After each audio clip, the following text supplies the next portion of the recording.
کیا روحیں گھر والوں کے پاس آتی ہیں اس رات میں یا ایصال ثواب کی منتظر ہوتی ہیں؟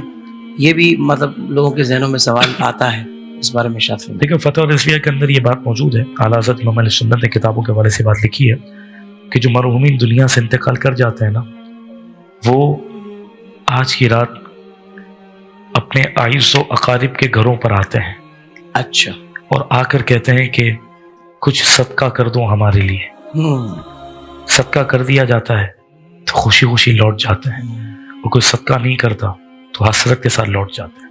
اور ویسے بھی جو مومنین کی روحیں ہوتی ہیں، اللہ تبارک و تعالیٰ انہیں آزادی دیتا ہے، صحیح، جس کی جتنی طاقت ہوتی ہے، ایسی بھی طاقت ہوتی ہے کہ وہ عرش کا طواف کرتی ہے، واہ واہ، ایسی بھی طاقت ہے کعبے کا طواف کر رہی ہے۔ انتقال ہو چکا ہے، مدینے میں سنہری جالیوں پہ حاضری دے رہی ہے، مزارات پہ حاضری دے رہی ہیں، اللہ، محفلوں میں آ رہی ہیں۔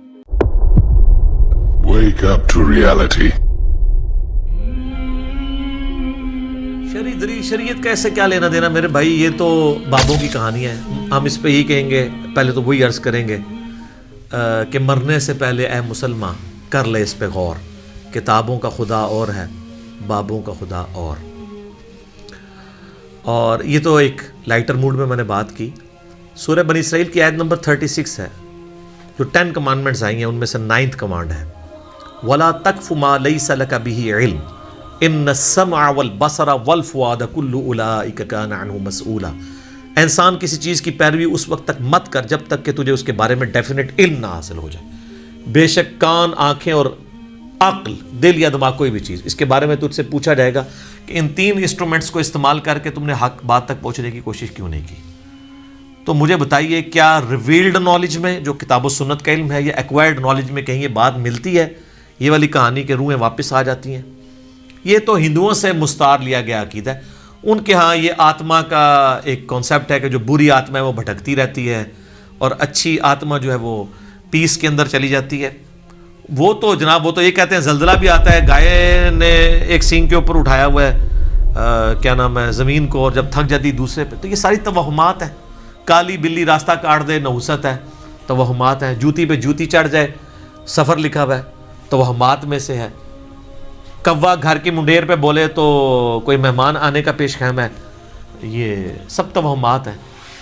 رات کے وقت جھاڑو نہیں دے سکتے، ناخن نہیں کاٹ سکتے، اتنی تہمت پرستی جو ہے وہ چل رہی ہے ہمارے معاشرے کے اندر۔ چونکہ ہم لوگ ہندوؤں کے ساتھ رہے ہیں، لہٰذا یہ ساری باتیں وہیں سے آئی ہیں کہ روحیں واپس آ جاتی ہیں گھروں میں۔ کوئی روح نے ادھر آ کے کیا کرنا ہے، وہ تو سورۃ المطففین میں ہے کہ وہ علیین اور سجین کے اندر ہیں۔ نیک روحیں جو ہیں علیین میں، بری جو ہیں سجین کے اندر ہیں۔ ان کا اب اس دنیا کے ساتھ کیا لینا دینا ہے؟ ہر بندے کی ایک یونیک روح ہے، انڈیپینڈنٹ روح ہے، اس کا دوسرے کی روح کے ساتھ کوئی تعلق نہیں ہے۔ تو دوسرے کے جسم میں جانے کی بات ہی نہیں ہے، بھٹکنے کی بات ہی نہیں ہے۔ بیسیکلی شیاطین ہیں جو اب چونکہ شیطان جو جنات کے اندر شیطان موجود ہیں ان کو تو ہم لوگ دیکھ نہیں سکتے، تو وہ مختلف قسم کی شکلیں دھار کے پبلکلی آ جاتے ہیں سامنے، تو لوگ سمجھتے ہیں یہ اسی بندے کی کوئی روح آ گئی ہے واپس۔ اس طریقے سے نہیں ہوتا، یہ بالکل جھوٹی باتیں، اسلام کا اس سے کوئی تعلق نہیں ہے۔ باقی جمعراتیں جو بیچتے ہیں وہ روٹی روزی ان کی چلنے دیں آپ، وہ جمعراتوں کی وجہ سے ہی تو یہ عقیدہ انہوں نے گھڑا ہوا ہے۔ ویسے ان کو بھی آپ جا کے ایک سائڈ پہ کر کے پوچھیں نا کہیں لکھا ہے تو کہیں گے ہے کوئی نہیں ہے، لیکن ایصال ثواب کے لیے ہمیں جمعرات دے دیا کریں۔ تو ٹھیک ہے، میت کی طرف سے صدقہ ہو سکتا ہے، میرا تو اس کے اوپر لیکچر ریکارڈڈ ہے، مسئلہ 74، میت کی طرف سے صدقہ اور خیرات کا ثواب اسے ملتا ہے۔ صحیح مسلم میں حدیث ہے کہ میت کو 3 اعمال کا ثواب پہنچتا ہے۔ نمبر 1، علم کی بات جو اس نے اپنی زندگی میں کی، اس کے مرنے کے بعد بھی اسے ثواب ملے گا، جیسے امام بخاری امام مسلم کو مل رہا ہے۔ دوسرا، صدقہ جاریہ، جو اپنی زندگی میں کوئی نیکی کا کام کیا اس کے بعد بھی جاری رہا، اسے ثواب ملے گا۔ تیسرا، نیک اولاد جو اس کے لیے دعا کرتی ہے۔ اور اسی کو سپورٹیو سنن نسائی میں حدیث ہے، بخاری مسلم میں بھی اس کا کچھ حصہ موجود ہے، جو سعد ابن عبادہ سفر میں تھے تو ان کی ماں پیچھے سے فوت ہو گئی، ان کا یا رسول اللہ میرا ارادہ ہے کہ میں اس کی طرف سے صدقہ کروں تو اسے ثواب ملے گا۔ آپ نے فرمایا ہاں، تو انہوں نے کنواں کھدوا دیا اور اس کا نام ہی پڑ گیا، یہ ام سعد کا کنواں ہے۔ تو وہ صدقہ اور خیرات کریں، مولویوں کی روٹی روزی لگا کے رکھیں، لیکن باقی ان سے زیادہ حقدار آپ کے غریب رشتہ دار ہیں، غریب ہمسائے ہیں۔ مولوی تو یقین کریں آلموسٹ روزانہ ہی چھوٹا گوشت کھا رہے ہوتے ہیں، وہاں لوگ بکرے دے کے جاتے ہیں۔ غریب رشتہ داروں کو کوئی جو ہے ایک چھٹانگ چھوٹا گوشت لے کے دینے کے لیے تیار نہیں ہے۔ اور یہ لوگ عیاشی کی زندگی گزار رہے ہوتے ہیں. آپ ان سے پوچھیں، وہ کہتے ہیں دیکھیں یہی تو برکت ہے، ہم نے علم دین حاصل کیا تھا تو ہم کھا رہے ہیں. یہ لادہ بات ہے کہ قرآن میں آتا ہے کہ اللہ کے نیک بندوں کی نشانی ہے جو اپنے مال میں سے دیے ہوا اللہ کی راہ میں خرچ کرتے ہیں، لوگوں کا دیا ہوا اپنے اوپر خرچ نہیں کرتے. بالکل 180 ڈگری ہے، لیکن قرآن پڑھا ہو تو پھر پتہ ہونا ان کو. بھالے اس کا جواز موجود ہے، یعنی غریبوں کو، چاہے وہ علماء کرام ہوں یا ائمہ مساجد ہوں، آپ کھلا سکتے ہیں. لیکن یہ جو عقیدہ وابستہ کیا ہوا نا، بالکل جھوٹا عقیدہ ہے. قرآن تو بالکل اپنے مقدمے میں واضح ہے. سورہ یاسین کے اندر اللہ تعالیٰ نے واضح طور پہ فرمایا، آپ سورہ یاسین 22ویں پارے سے شروع ہو کے 23ویں میں ختم ہوتی ہے، تو آپ پہلے ہی صفحہ جو ہے نا 23ویں صفحے کا، اس میں اللہ تبارک و تعالیٰ نے فرمایا، آیت نمبر ہے 31، الم یروا کم اہلکنا قبلہم من القرون انہم الیہم لا یرجعون. کیا انہوں نے نہیں دیکھا کہ ہم نے ان سے پہلے کتنی امتیں ہلاک کر دی ہیں، وہ اب کبھی بھی واپس دنیا میں لوٹ کے نہیں آنے والی. وَإِن كُلٌّ لَمَّا جَمِيعٌ لَدَيْنَا مُحْضَرُونَ، اور ان سب کے سب لوگوں کو اللہ تعالیٰ کے حضور جمع کر کے حاضر کیا جائے گا، یعنی قیامت سے پہلے وہ دنیا میں نہیں آ سکتے. اور جناب جو سورۃ الواقعہ کی رکت انگیز آیات ہے نا، سورۃ الواقعہ پارہ نمبر 27 میں بالکل اینڈ پہ جا کے سیکنڈ لاسٹ سورت آتی ہے، اس میں اللہ تبارک و تعالیٰ نے اس ٹروتھ کو ریویل کیا ہے. اللہ فرماتا ہے فلولا اذا بلغت الحلقوم، تو کیوں نہیں ہوتا کہ جب روح جو ہے وہ گلے میں جا کے اٹک جاتی ہے، یعنی کسی کی موت کا وقت آ جاتا ہے، نزع کا وقت. وَأَنْتُمْ حِينَئِذٍ تَنْظُرُونَ، اور تم اس وقت وہاں پہ موجود یہ سب کچھ دیکھ رہے ہوتے ہو کہ ایک بندے کی روح نکل رہی ہے، تو روح واپس کیوں نہیں لا سکتے؟ وہ آگے ذکر آئے گا اس کا. وَنَحْنُ أَقْرَبُ إِلَيْهِ مِنْكُمْ وَلَكِنْ لَا تُبْصِرُونَ، اور ہم مرنے والے کے تم سے بھی زیادہ قریب ہوتے ہیں لیکن تمہیں نظر نہیں آ رہے ہوتے. ظاہر اللہ اپنی شان کے لائق، نحن اقرب الیہ من حبل الورید، وہ ہماری رگے جان سے بھی زیادہ قریب ہے. فلولا ان کنتم غیر مدینین، تو تم کیوں نہیں جو ہے وہ بدلے دکھ کے دین کے معاملے میں کوئی اسکیپ روٹ کیوں نہیں اختیار کر لیتے؟ کہاں بھاگ کے جا سکتے ہو تم؟ ترجعونہا ان کنتم صادقین، تو لوٹا لو نا اس کی روح اگر تم سچے ہو، تو مرے ہوئے کو واپس لے آؤ. تو یہ اللہ تعالیٰ نے بیسیکلی اس کا کانٹیکس یہ چل رہا ہے کہ اللہ تعالیٰ یہ بتا رہا ہے کہ اس کائنات کا کریٹر میں ہوں، زندگی موت کا مالک میں ہوں. اگر تم سمجھتے ہو یہ تمہارے اختیار میں ہے، تو جو مر رہا ہوتا ہے اس وقت تم بھی کس پرسی کے ساتھ پاس ہی کھڑے ہوتے ہو، تو اس کی روح کیوں نہیں لوٹا لیتے؟ یہ بھی اس کے ثبوت میں ہے کہ جو بندہ مر گیا وہ اب دنیا میں واپس نہیں آئے گا. یہ بالکل اجماعی عقیدہ ہے، اس کے خلاف کوئی عقیدہ رکھتا ہے تو وہ کفری ہے. البتہ صحیح بخاری اور صحیح مسلم میں اشارتاً موجود ہے روح کا لوٹنا اس حوالے سے کہ وہ قبر کے اندر، جیسا کہ برزخی معاملہ ہے، ہمیں نہیں پتا، کہ جب مردے کو دفنا کے جاتے ہیں تو وہ جانے والوں کے قدموں کی آہٹ بھی سنتا ہے، تاکہ اس کی حسرت میں اضافہ ہو. اگر بدکار ہے اور نیکوکار ہے تو وہ خوش ہو جائے کہ میں اپنے مال اپنے ساتھ لے کے آیا تھا. وہ تو بخاری میں آتا ہے میت اپنی چارپائی پہ کلام کرتی ہے دفنانے سے پہلے، جن و انس کے سوا ساری مخلوقات سنتی ہیں، کیونکہ وہ مکلف ہے نا، شریعت کے مکلف ہے نا. اور اگر یہ سن لیں تو بے ہوش ہو جائیں. وہ کہتی ہے مجھے کدھر لے کے جا رہے ہو، اور نیک میت کہتی ہے مجھے جلدی جلدی اس طرف لے جاؤ. یہ جناب بڑا خطرناک معاملہ ہے. اللہم انی اعوذ بک من عذاب جہنم ومن عذاب القبر ومن فتنة المحیا والممات ومن شر فتنة المسیح الدجال.